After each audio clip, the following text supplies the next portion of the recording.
Our protocol is designed to perform a feeding assay for the fruit fly, which is a powerful model organism that enables us to decipher the genes, receptors, neurons, and neural circuits that are involved in taste sensation and food consumption. Like humans, flies like food that tastes sweet, slightly salty, or slightly sour, but reject food that tastes bitter, too salty, or too sour.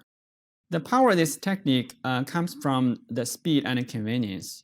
You can test many different flies in a short time period without a complex setup.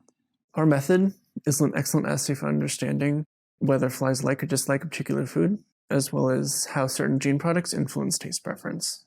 Establishing whether animals accept or reject certain foods can be challenging. Therefore, it's important to establish a standard protocol for testing animal taste preference.